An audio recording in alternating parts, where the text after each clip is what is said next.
আসিস না তো। আমার কাঁচা কাপড়ের ওপর দিয়ে নোংরা পা নিয়ে হেঁটে যাচ্ছিস। একটু কি জ্ঞান বুদ্ধি নেই নাকি রে তোর মাথায়? সকাল সকাল তোর মুখ দেখতে হবে, এটাই আমার অমঙ্গলের। গীতা মা, আমি তো ঘাটের অন্য দিক দিয়ে আসতে পারি না, ওদিকটা ভাঙা, পা পিছলে পড়ে যাবো যে। আর এই বয়সে হাত পা ভাঙলে আর কেউ যে দেখবে না আমায়। তুই একটু সরে বস না মা, আমি এক কলসি জলেই চলে যাব। তাতে আমার কি রে? তুই কি আমার ঘরের মানুষ নাকি যে তোকে নিয়ে চিন্তা করব? সারাদিন এদিক ওদিক ঘুরে বেড়াস। গ্রামের লোকে ঠিকই বলে তুই একটা অলক্ষণে। তোর স্বামী মরেছে, সন্তান হয়নি, এইসব তো আর এমনি এমনি হয় না, কপালে দোষ থাকলেই হয়। এরকম বলিস না মা, আমার খুব কষ্ট হয়। আমি তো কাউকে কিছু বলি না, চুপচাপ নিজের মতো থাকি। তোদের কাছে কখনো কিছু চাইনি, চাইবো না। শুধু একটু জল নিতে দে। চুপচাপ থাকিস তো ভালো করিস, কিন্তু আমার ঘাটে এসে আমার জায়গাটা নোংরা করিস কেন?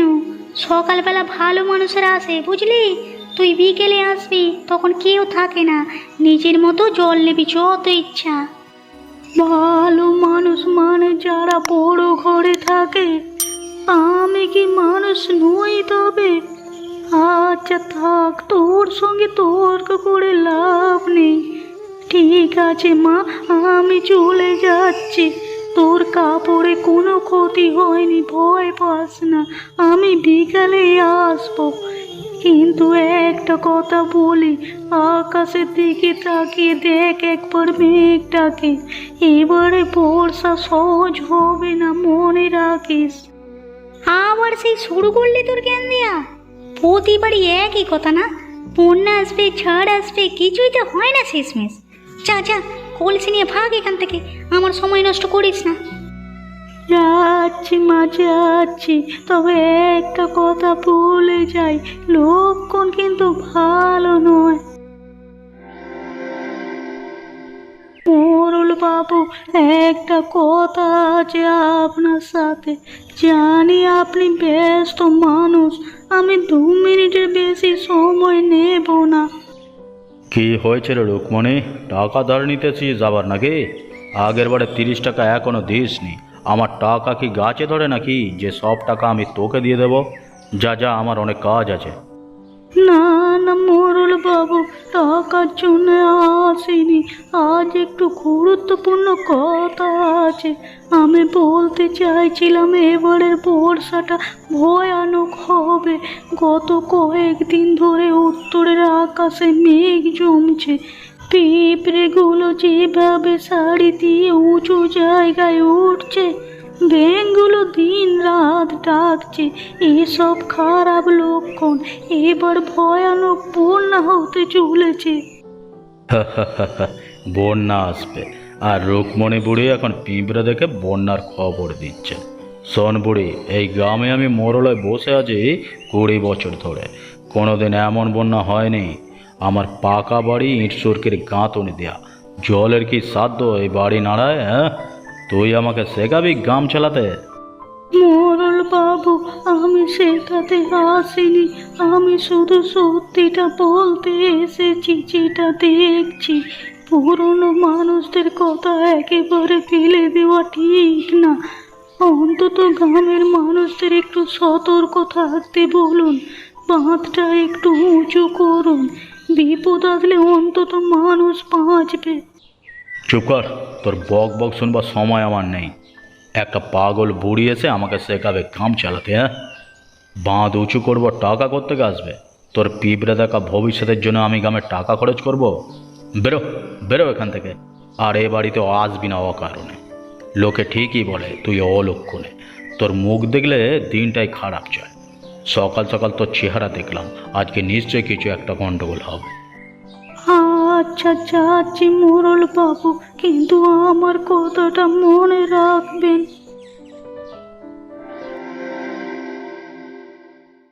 শুনলি বিমল, রুকমণি বুড়ি আজ মোরল মশাইয়ের কাছে গিয়ে বলে এসেছে নাকি বন্যা আসবে। পিঁপড়ে দেখে বন্যার ভবিষ্যৎবাণী করছে। বুড়ির কথা শুনে মোরল মশাই তো রেগে আগুন হয়ে গেছে। সত্যি নাকি? আরে বুড়ির তো মাথায় একটু ছিট আছে, সবাই জানে। সারাদিন একা একা বিড়বিড় করে, গাছের সঙ্গে কথা বলে। একবার দেখলাম নদীর পাড়ে বসে জলের সঙ্গে কথা বলছে। আমি তো বলি ওই ভাঙা খুঁটিটা একা একা থেকে থেকে মাথাটা পুরো খারাপ হয়ে গেছে। ওর কেউ নেই, সারাদিন একা থাকে, পাগল হবে না তো কি হবে? শোন, আজকাল নাকি সে তার রান্নাঘরের চালের ওপরে মাটি চাপাচ্ছে। লোকে জিজ্ঞেস করলে বলে সবজি লাগাবে নাকি। রান্নাঘরের চালে সবজি? এ জীবনে শুনেছিস কখনো?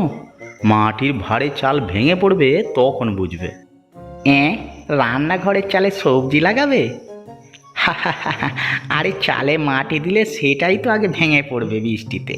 আমাদের গ্রামে এত জায়গা আছে, সেখানে চাষ না করে চালে চাষ করবে? মোড়ল মশাই ঠিকই বলেছে, ওকে একটু ব্যবস্থা করা দরকার। গ্রামে অশান্তি ছড়ায়, মানুষকে ভয় দেখায়, পুরো পাগলের কাজ, সারাদিন ওই নিয়েই থাকে। লাউ কুমড়া নাকি লাগিয়েছে চালে, 2 দিন বৃষ্টি হলেই সব ধসে পড়বে, তখন দেখা যাবে মজা। তবে মোড়ল মশাই বলেছে বুড়িকে একটু বুঝিয়ে আসতে, কাল যাবো বুড়িকে বোঝাতে।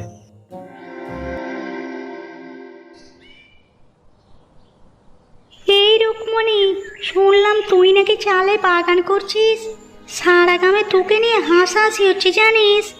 লোকে বলছে বুড়িটার মাথা একেবারে খারাপ হয়ে গেছে। চায়ের দোকানে তোকে নিয়ে যে কত কথা হচ্ছে, শুনলে লজ্জায় মরে যাবি। হাসুক মা হাসুক, আমাকে নিয়ে হাসতে হাসতে ওদের দিন কেটে যাক, সেটা তো ভালো। আমি একা বুড়ি, আমাকে নিয়ে হাসলে ওদের মনটা ভালো থাকে, থাকুক। কিন্তু আমি যেটা করছি সেটা পাগলামি নয়। আমি লাউ কুমড়ো পুঁই শাক পটল ঢেঁড়ো সব লাগিয়েছি। চালটাকে বাঁশ দিয়ে শক্ত করে মাটিও ভালো করে দিয়েছি। দেখবি কয়েকদিনের মতো সবুজ হয়ে উঠবে। কিন্তু এত কষ্ট করে চালে সবজি লাগিয়ে কি হবে রে? নিচে মাটিতে লাগালেই তো পারতিস।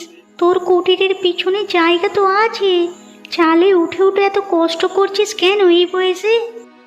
গীতা মা, তুই বুঝবি না, এবার ভয়ানক বন্যা আসবে, সব কিছু ডুবে যাবে। আমি যদি চালে সবজি রাখি তাহলে অন্তত খাবার ব্যবস্থাটা হয়ে যাবে। জল যতই উঠুক চালে সহজে পৌঁছাবে না। তা ঠিক, তোর ঘরটা তো বেশ উঁচুই বটে, কিন্তু বন্যা আসবে কেন? প্রতি বছর তো বর্ষা হয়, একটু জল জমে আবার নেমে যায়। এত বছর তো কিছু হয়নি। এবার অন্যরকম হবে মা, আমি হাড়ে হাড়ে টের পাচ্ছি। 70 বছর ধরে এই মাটিতে আছি, একটু একটু বুঝি। তুই একটা কাজ কর, তোর ঘরে তরকারি জিনিসগুলো একটু উঁচু জায়গায় তুলে রাখ। চাল ডাল যা আছে মাচায় তুলে রাখ। কাপড় চোপড় কাগজপত্র সব একটু উঁচুতে রাখ। তোর কথা শুনলে না আমার গায়ে কাঁটা দেয়। ঠিক আছে, দেখছি কি করা যায়। কিন্তু বিক্রম বাবুকে আর বলিস না কিছু, তিনি খুব রেগে আছেন তোর উপর। শুনলাম কাদেরকে নাকি পাঠাবে তোকে বলতে। আসুক, আমি কি ভয় পাই? আমি সত্যি কথাই বলেছি আর সত্যিই বলবো। বৌড়ি নাকি এখনো গ্রামে বন্যার গুজব চড়াচ্ছে। আমি শুনলাম গীতাকেও ভয় দেখিয়েছে। আমি বলছি এরপর যদি বুড়ি এসব বক বক করে তাহলে গ্রাম থেকে তাড়িয়ে দেওয়া হবে। ঠিক বলেছেন মোড়ল মশাই, একবার ভেবে দেখুন, সে চালে মাটি দিয়ে সবজি লাগাচ্ছে। গ্রামে কি কখনো কেউ এরকম করেছে? লোকে হাসবে না তো কি করবে? আর এই বন্যা বন্যা বলে চিৎকার করা, এটা বন্ধ করা দরকার। গ্রামের মানুষ ভয় পেয়ে যাচ্ছে। ভয় পাওয়ার কিছু নেই। আমি 20 বছর ধরে এই গ্রামের মোড়ল। আমার বাবা মোড়ল ছিলেন 3 পুরুষ ধরে। এই গ্রাম আমাদের হাতে। এই গ্রামে কোনো দিন এমন বন্যা হয়নি যে মানুষ ভেসে গেছে। নদীটা একটু ফুলে ওঠে আবার নেমে যায়, এটাই তো প্রতি বছর হয়। একটা পাগল বুড়ির কথায় আমি গ্রামে আতঙ্ক ছড়াতে দেব না। একদম ঠিক বলেছেন। আপনার এই পাকা বাড়ি, ইটের দেওয়াল, জলের কি ক্ষমতা এই আপনার বাড়ি ছুঁয়ে দেখে? আর আপনার নেতৃত্বে আমাদের গ্রাম সুরক্ষিত আছে। হ্যাঁ, যা আর ওকে বলবি যদি আর একবার বন্যার কথা বলে তাহলে গ্রামে ভয় ছড়ানোর জন্য শাস্তি পেতে হবে, বুঝলি? হ্যাঁ মোড়লবাবু, কাল সকালেই যাব, বুঝিয়ে আসবো ভালো করে।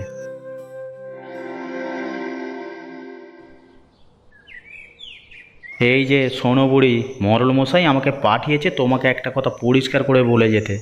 বলেছে এরপর থেকে গ্রামে বন্যার গুজব ছড়ালে তোমাকে গ্রাম থেকে বের করে দেবেন। বাবা গুর, আমি গুজব ছড়াচ্ছি না, আমি সত্যি কথা বলছি।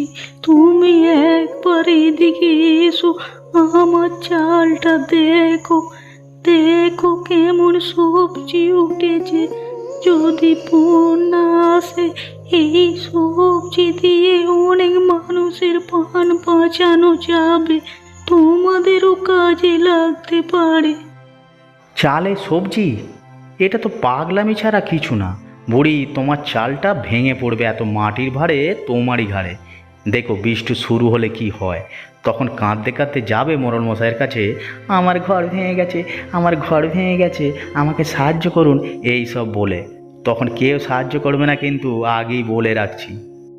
চাল ভাঙবে না বাবা, আমি বাঁশ দিয়ে শক্ত করে বেঁধে রেখেছি। তুমি পুরো নিজের জন্য ভাবো, তোমার ঘরটা নিচু জায়গায় নদীর ধারে। যদি জল ওঠে, উপরওয়ালা না করুক তোমার ঘর আগে ডুবে না যায়, একটু সাবধান হও আগে ভাগে। আমার চিন্তা তুমি করো না, আমি মোড়ল মশাইয়ের লোক, আমার কোনো বিপদ হলে তিনিই দেখবেন। তোমার নিজের চিন্তা তুমি নিজেই করো। আর শেষবারের মতো বলছি, এই বন্যার কথা আর বলো না কাউকে। মোড়ল মশাই রেগে গেলে কি হবে জানো তো? ঠিক আছে বাবা, আমি আর বলবো না কাউকে, তোমাদের বলে লাভ নেই, আর তোমরা শুনবেও না। এরকম মজার মজার আরও গল্প দেখার জন্যে আমাদের চ্যানেলটাকে সাবস্ক্রাইব করতে ভুলবেন না।